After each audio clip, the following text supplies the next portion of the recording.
Consistent ആകണമെന്ന് നമ്മൾ പലയിടത്തു നിന്ന് കേൾക്കാറുണ്ട് അല്ലെ.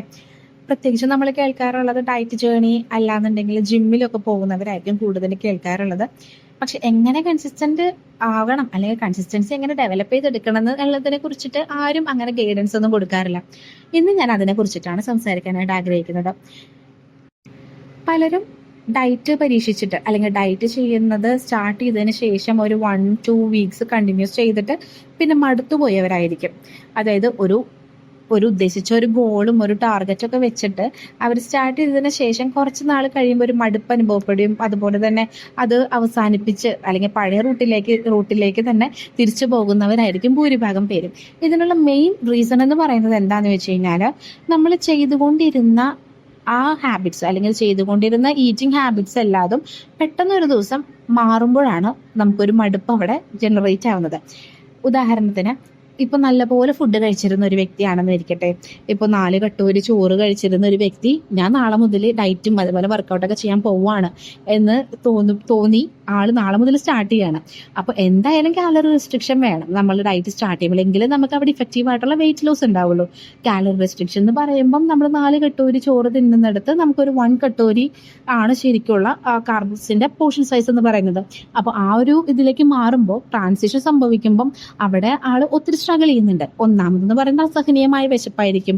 പിന്നെ വരുമ്പോൾ അത് തലവേദനയാവാം. അങ്ങനെ പെട്ടെന്ന് ഒരു ഫുഡ് ഹാബിറ്റ്സിൽ വരുന്ന ചേഞ്ച് ആൾക്ക് ബോഡി ആക്സെപ്റ്റ് ചെയ്യാനായിട്ട് ഒത്തിരി സമയം എടുക്കും. അതുപോലെ തന്നെ മൈൻഡ് ആക്സെപ്റ്റ് ചെയ്യാനായിട്ടും അത് ഒത്തിരി സമയം എടുക്കുന്നുണ്ട്. അങ്ങനെയാണ് പലരിലും അത് മടുപ്പ് ഉണ്ടാക്കിയിട്ട് പലരും അതിൽ നിന്ന് പിന്മാറി പോകുന്നത്. ഇതൊരു റീസൺ മാത്രമാണ് കേട്ടോ. മറ്റു പല കാരണങ്ങൾ കൊണ്ടും പിന്മാറി പോകുന്നവരുണ്ട്. ഒത്തിരി ഡെഡിക്കേറ്റഡ് ആയിട്ട് ചെയ്തിട്ട് റിസൾട്ട് കിട്ടാതെ പിന്മാറി പോകുന്നവരുണ്ട്. അത് വേറെ റീസൺ ആണ്. അത് ഞാൻ വേറൊരു ദിവസം അതിനെ കുറിച്ചിട്ട് സംസാരിക്കാം.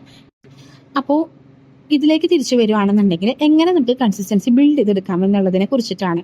നിങ്ങൾ വെയിറ്റ് ലോസ് ജേർണി സ്റ്റാർട്ട് ചെയ്യുന്നതിന് വേണ്ടിയിട്ട് ഒരു ന്യൂട്രീഷനിസ്റ്റിനോ അല്ലെങ്കിൽ ഡയറ്റീഷ്യനോ അപ്രോച്ച് ചെയ്യുന്നതിന് മുമ്പേ ശീലിക്കേണ്ടതായിട്ടുള്ള അല്ലെങ്കിൽ ട്രൈ ചെയ്യേണ്ടതായിട്ടുള്ള കുറച്ച് കാര്യങ്ങളുണ്ട്. അതായത് നമ്മൾ ആദ്യമേ ഒരു ബേസ് ഇട്ട് കൊടുക്കേണ്ടതായിട്ടുള്ള കുറച്ച് കാര്യങ്ങൾ, അതിനെ കുറിച്ചിട്ടാണ് ഞാനിന്ന് സംസാരിക്കുന്നത്.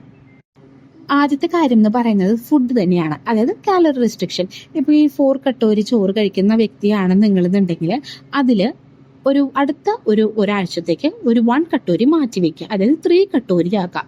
ചോറിന്റെ കാര്യത്തിൽ അല്ലെങ്കിൽ ഫുഡിന്റെ കാര്യത്തിൽ മാത്രം നിങ്ങൾ ഈ കാര്യം ചെയ്താൽ മതി. വേറെ എക്സ്ട്രാ വർക്കൗട്ട്സോ അല്ലെങ്കിൽ ഷുഗർ കട്ടോ ഒന്നും നിങ്ങൾ പ്രാക്ടീസ് ചെയ്യേണ്ട. ഒരു 1 വീക്കിലേക്ക് നിങ്ങൾ 1 കട്ടോരി റൈസ് മാറ്റി വെക്കാം. ഓക്കെ, ഇപ്പൊ 4 ചപ്പാത്തിക്കാണ് കഴിച്ചിരുന്നതെങ്കിൽ അതിലൊരു 3 ചപ്പാത്തി ആക്കാം. കറിയെല്ലാം നിങ്ങൾ സെയിം എടുക്കുക. ഇനിയിപ്പോൾ 4 ചപ്പാത്തി കഴിക്കുന്നില്ലല്ലോ എന്നുള്ളൊരു മൈൻഡ് നിങ്ങൾക്ക് വരികയാണെന്നുണ്ടെങ്കിൽ കറി കുറച്ചുകൂടി കൂടുതൽ എടുക്കാം. ഓക്കെ, ഇങ്ങനെ നമ്മൾ ഒരു വീക്ക് കണ്ടിന്യൂ ചെയ്യാം. നെക്സ്റ്റ് വീക്കിലേക്ക് പോകുമ്പോൾ 3 ചപ്പാത്തി എന്നുള്ളത് 2 ചപ്പാത്തി ആക്കാം. പകരം സാലഡ്സ്, കുറച്ച് എന്തെങ്കിലും ക്യാരറ്റോ ക്യുക്കുംബറൊക്കെ അടങ്ങിയിട്ടുള്ള എന്തെങ്കിലും സാലഡ്സ് കറീസ് ഒക്കെ ആയിട്ട് നിങ്ങൾ അത് കോമ്പൻസേറ്റ് ചെയ്യാം. ചോറ് കഴിക്കുന്നവരാണെന്നുണ്ടെങ്കിലോ 3 കട്ടോരി ആയിരിക്കും അതുവരെ എടുത്തിട്ടുണ്ടാവാം. ഒരു 2 കട്ടോരീസിലേക്ക് മാറാനായിട്ട് ശ്രദ്ധിക്കാം. പക്ഷേ നിങ്ങൾക്ക് അത് ബുദ്ധിമുട്ടായിട്ട് ഫീൽ ചെയ്യുന്നുണ്ടെങ്കിൽ വീണ്ടും 3 കട്ടോരി തന്നെ തുടരാം. ഓക്കെ, അതിന് നമ്മൾ പതുക്കെ ഓക്കെ ഇനി എനിക്ക് കുഴപ്പം വരില്ല എന്നുള്ളൊരു ഉറപ്പുണ്ടെന്നുണ്ടെങ്കിൽ അത് 2 കട്ടോരീസിലേക്ക് വീണ്ടും മാറ്റി നോക്കാം.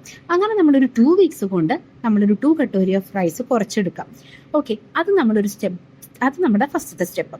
നെക്സ്റ്റ് വരുന്നതെന്ന് പറയുന്നത് ഷുഗർ കട്ടാണ്. എല്ലാ ദിവസവും നല്ല മധുരമുള്ള ചായ 2 നേരം കുടിച്ചിരുന്നവർക്ക് ഡയറ്റ് സ്റ്റാർട്ട് ചെയ്യുമ്പോൾ ന്യൂട്രീഷനിസ്റ്റ് ആയാലും ഡയറ്റീഷ്യൻ ആയാലും സജസ്റ്റ് ചെയ്യുന്നത് ഷുഗർ കട്ടാണ്. അപ്പോൾ പെട്ടെന്ന് ഒരു ഷുഗർ കട്ടിലേക്ക് പോകുമ്പോൾ എന്തായാലും അവർക്ക് നമുക്കത് ഉൾക്കൊള്ളാനായിട്ടുള്ളൊരു ബുദ്ധിമുട്ട് വരും. അപ്പോൾ അങ്ങനെയുള്ള സിറ്റുവേഷനിൽ നമുക്ക് ചെയ്യാൻ പറ്റുന്നത് ഷുഗറിന് ഓൾട്ടർനേറ്റീവ് ആയിട്ടുള്ള ഐറ്റംസ് യൂസ് ചെയ്യാന്നുള്ളതാണ്. ഒരു ലിമിറ്റഡ് പീരീഡിലേക്ക്. അതായത് വൈറ്റ് ഷുഗറിനെക്കാട്ടും കുറച്ചും കൂടി നല്ലത് ഷുഗർ തന്നെയാണെങ്കിലും കുറച്ചും കൂടി നല്ലതെന്ന് പറയുന്നത് ജാഗരിയാണ്. നമുക്ക് ജാഗരി വേണമെങ്കിൽ സിറപ്പാക്കി വെച്ച് വളരെയധികം ഒത്തിരി വെള്ളത്തിൽ ഡൈല്യൂട്ട് ചെയ്തിട്ട് ഒരു സിറപ്പാക്കിയിട്ട് ഫ്രിഡ്ജിൽ സൂക്ഷിക്കാം. എന്നിട്ട് നമുക്കതൊരു 1 ടേബിൾ സ്പൂൺ എന്നുള്ള രീതിയിൽ രാവിലെയും വൈകിട്ടും ചായയിലിട്ട് കുടിക്കാം. അതല്ലാന്നുണ്ടെങ്കിൽ വേറൊരു സജഷൻ എനിക്ക് പറയാനുള്ളത് മോങ്ക് ഫ്രൂട്ട് സ്വീറ്റ്നറാണ്. ഞാൻ യൂസ് ചെയ്യുന്ന ഒരു സ്വീറ്റ്നറാണ്. അതായത് അതിന് കാലറീസ് ഒന്നുമില്ല, നമ്മുടെ ബോഡിയിൽ അതിന് ഒരു തരത്തിലുള്ള ആക്ഷനും ഇല്ല, എന്നാൽ ഇൻസുലിൻ ഇംപ്രൂവ് ചെയ്യുന്നതായിട്ട് സ്റ്റഡീസ് ഇപ്പോൾ പറയുന്നുണ്ട്. മോങ്ക് ഫ്രൂട്ട് സ്വീറ്റ്നർ, അതിൻ്റെ ഒരു ബ്രാൻഡ് ഞാൻ എന്തായാലും ഡിസ്ക്രിപ്ഷൻ ബോക്സിൽ കൊടുത്തേക്കാം. ആവശ്യമുള്ളവർക്ക് ഡിസ്ക്രിപ്ഷൻ ബോക്സിൽ ലിങ്കിൽ ക്ലിക്ക് ചെയ്തിട്ട് പർച്ചേസ് ചെയ്യാവുന്നതാണ്. അപ്പോൾ ഈ പറഞ്ഞിരിക്കുന്ന ഓൾട്ടർനേറ്റീവ്സ് നമുക്ക് ഉപയോഗിക്കാം. വൈറ്റ് ഷുഗറിന് പകരം. പക്ഷേ ഇത് ഒത്തിരി നാളത്തേക്ക് കണ്ടിന്യൂ ചെയ്യരുത്. ഒരു 3 മന്ത്സിനൊക്കെ നമുക്ക് ഇത് ഓക്കെയാണ്. നമുക്ക് എന്ത് സപ്ലിമെന്റ് ആണെങ്കിലും അല്ലെങ്കിൽ ഓൾട്ടർനേറ്റീവ് ആണെങ്കിലും 3 മന്ത്സ് എന്നുള്ള രീതിയിൽ മുന്നോട്ട് കൊണ്ടുപോകാനായിട്ട് ശ്രദ്ധിക്കുക. അതിനുശേഷം അത് സ്റ്റോപ്പ് ചെയ്യാനായിട്ട് നമ്മൾ ശ്രദ്ധിക്കാം. ഓക്കെ, അങ്ങനെ നമുക്ക് ഷുഗർ കട്ട് 3rd വീക്കിൽ ഷുഗർ കട്ട് കൊണ്ടുവരാം. ഓക്കെ, ഓൾട്ടർനേറ്റീവ്സ് ആയിട്ട് ഇതും യൂസ് ചെയ്യും. അങ്ങനെ നമ്മളൊരു 2 വീക്സ് നമ്മളത് കണ്ടിന്യൂസ് ആയിട്ട് ചെയ്യാം. അപ്പം നമ്മളവിടെ ചോറിന്റെ അളവും കുറയ്ക്കും, കാർബ്സിന്റെ അളവ് കുറയ്ക്കുന്നുണ്ട്, ഷുഗർ കട്ടും നമ്മൾ പ്രാക്ടീസിലേക്ക് കൊണ്ടുവരുന്നുണ്ട്. ഓക്കെ, ഇനി വരുന്നത് എന്താണെന്ന് വെച്ച് കഴിഞ്ഞാൽ ഈ ഷുഗർ കട്ട് ചെയ്യുന്നതിനൊപ്പം ഒരു കാര്യം കൂടി നമ്മൾ ചെയ്യാൻ പോവാണ്. ജങ്ക് ഫുഡ്സിന്റെ അളവ് കുറയ്ക്കുകയാണ്.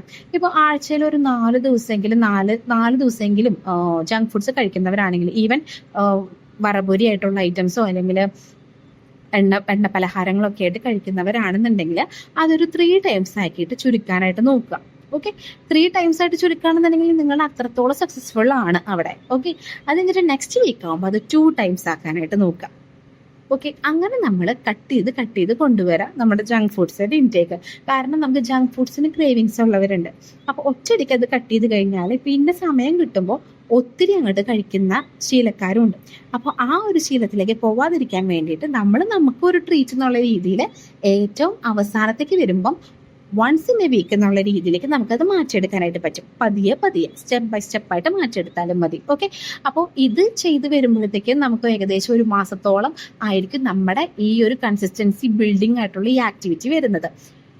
ഇനി നെക്സ്റ്റ് എന്താണെന്ന് വെച്ച് കഴിഞ്ഞാൽ നമ്മൾ ചെയ്യേണ്ടത് വർക്കൗട്ടിന്റെ കേസാണ്. വർക്കൗട്ട് എന്ന് പറയുമ്പോൾ ഇപ്പോൾ പെട്ടെന്ന് ഒരു ജിമ്മിൽ ജോയിൻ ചെയ്തുകൊണ്ട് നമുക്ക് വർക്കൗട്ട് ഫോളോ ചെയ്യാനായിട്ട് ചിലവർക്കെങ്കിലും ബുദ്ധിമുട്ടുള്ളവരായിരിക്കും, ടൈം കിട്ടാത്തവരൊക്കെ ആയിരിക്കും. അതായത് ജിമ്മ് ചെയ്യണമല്ലോ എന്നോർത്തിട്ട് ഡയറ്റിലേക്ക് ജോയിൻ ചെയ്യാത്തവരായിരിക്കും ഭൂരിഭാഗം പേരും. അങ്ങനെയുള്ളവരാണെന്നുണ്ടെങ്കിൽ നിങ്ങൾ ചെയ്യേണ്ടത് വോക്കിന് പോവാം. ജസ്റ്റ് ഒരു മോർണിംഗ് ഒരു 20 മിനിറ്റ്സ് വോക്കിന് പോയാൽ മതി. ഇനിയിപ്പോൾ പുറത്ത് പോയിട്ട് വോക്ക് ചെയ്യാനായിട്ട് താല്പര്യമില്ല എന്നുണ്ടെങ്കിൽ ഇൻഡോർ തന്നെ വോക്ക് ചെയ്യാനായിട്ട് നോക്കുക. ബാൽക്കണിയിലേക്ക് വോക്ക് ചെയ്യാൻ പോവാം. ഇൻഡോർ തന്നെ അങ്ങോട്ടും ഇങ്ങോട്ടും ബ്രിസ്ക് വോക്ക് ചെയ്യാനായിട്ട് ശ്രദ്ധിക്കുക. വോക്കിംഗ് കാരണം എന്താണെന്ന് വെച്ച് കഴിഞ്ഞാൽ നമുക്കൊരു സെഡൻറ്ററി ലൈഫ് സ്റ്റൈൽ ഉള്ളവരാണെന്നുണ്ടെങ്കിൽ അവർക്ക് എന്തായാലും അവിടെ ബോഡി ആക്ടിവിറ്റി മസ്റ്റാണ്. കാരണം നമുക്ക് ഡയറ്റ് മാത്രം ചെയ്തുകൊണ്ട് നമ്മൾ വെയിറ്റ് കുറയ്ക്കാന്ന് പറയുന്നത് അതിനൊരു ലിമിറ്റേഷൻ ഉണ്ട്. വർക്കൗട്ട് കൂടി വരുമ്പോഴത്തേക്കാണ് അവിടെ നമുക്ക്, അല്ലെങ്കിൽ ഫിസിക്കൽ ആക്ടിവിറ്റി വരുമ്പോഴത്തേക്കാണ് അവിടെ നമുക്ക് സക്സസ്ഫുൾ ആയിട്ട് വെയിറ്റ് ലോസ് ഉണ്ടാകുന്നത്. അതുകൊണ്ട് തന്നെ നമ്മൾ ഈ ഒരു കാര്യം ശീലിച്ചെടുക്കാം, വാക്കിംഗ് എന്നുള്ള കാര്യം ശീലിച്ചെടുക്കാം. ഇനിയിപ്പോൾ ഷുഗർ ഉള്ളവരാണെന്നുണ്ടെങ്കിൽ അവർ ചെയ്യേണ്ടത് എന്താണെന്ന് വെച്ച് കഴിഞ്ഞാൽ ഡിന്നറിന് ശേഷം ഹാഫ് ആൻ അവർ കഴിഞ്ഞിട്ട് നെക്സ്റ്റ് ഹാഫ് ആൻ അവറിനുള്ളിൽ ഒരു 10 മിനിറ്റ്സ് അല്ലെങ്കിൽ 20 മിനിറ്റ്സ് ഒരു വാക്കിന് പോകുന്നത് നല്ലതാണ്.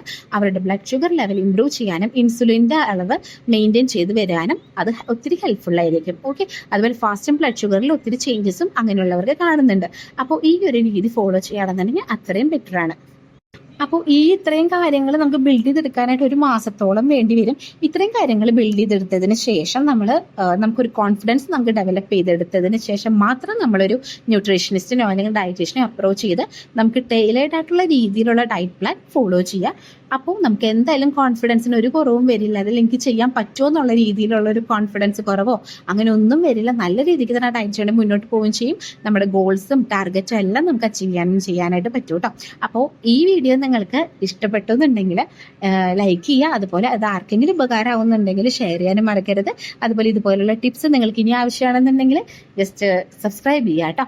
സബ്സ്ക്രൈബ് ചെയ്ത് സപ്പോർട്ട് ചെയ്യുക. ഓക്കെ, അപ്പോൾ വീണ്ടും ഒരു വീഡിയോ ആയിട്ട് നമുക്ക് പിന്നെയും കാണാം. അതുവരെ ബൈ.